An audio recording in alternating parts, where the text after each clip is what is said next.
Bonjour tout le monde, j'espère que vous allez bien. Aujourd'hui, dans cette nouvelle vidéo, je vais essayer d'expliquer le principe de la légalité des délais et des peines. Mais avant tout cela, je vais donner une définition de droit pénal et du droit pénal général.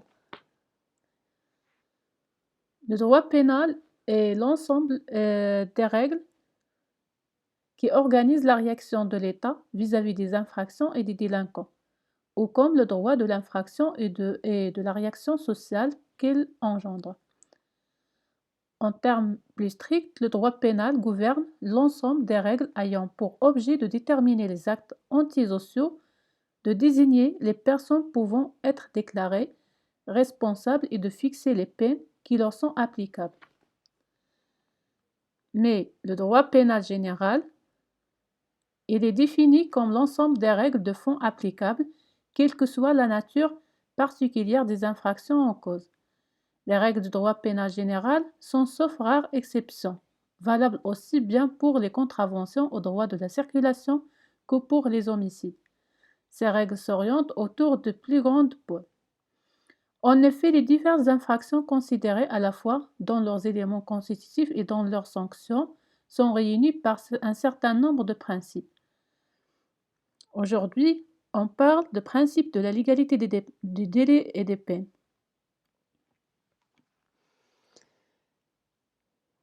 Le principe de l'égalité des délais et des peines a été posé par le philosophe César Beccaria en 1764 dans son livre des délais et des peines. Ce principe est simple. Nullim crimin nulla poena sin leg, c'est-à-dire il n'y a aucun crime, aucune peine sans loi. Ce principe est exigé dans un système répressif démocratique afin de lutter contre l'arbitraire. Ce principe participe de l'équilibre des trois pouvoirs de l'État, le pouvoir législatif, exécutif et judiciaire. Le juge a le pouvoir de rendre la justice dans les affaires pénales. Cependant, ce pouvoir n'est pas illimité.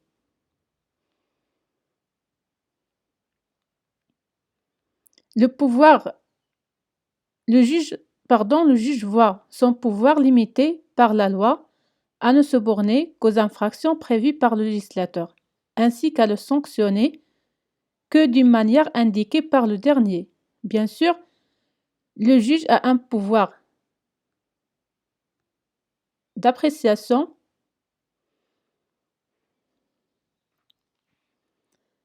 qui lui permet de moduler une peine. Le juge ne peut jamais aller au-delà du maximum prévu par le législateur. Par exemple, le meurtre est puni de 20 à 30 ans ou bien la réclusion perpétuelle, selon la gravité de l'infraction. Selon le code pénal marocain. Mais ces sanctions, mais ces 30 années sont un maximum. Le juge a tout le loisir de donner une peine inférieure en fonction de la personnalité de l'accusé, des circonstances atténuantes ou encore de la circonstance aggravante. De même, le juge peut se servir de circonstances aggravantes et requalifier l'infraction afin de sanctionner plus durement l'accusé.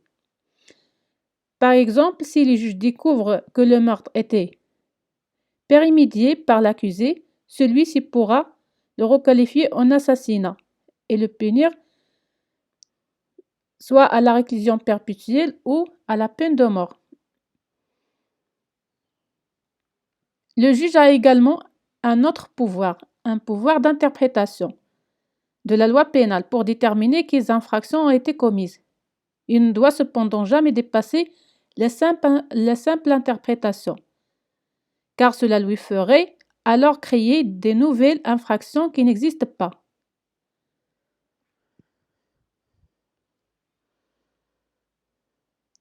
Maintenant, nous sommes arrivés à la fin de cette vidéo. Et si vous voulez plus de vidéos sur le droit pénal, n'hésitez pas de laisser un commentaire et à vous abonner pour plus de contenu juridique.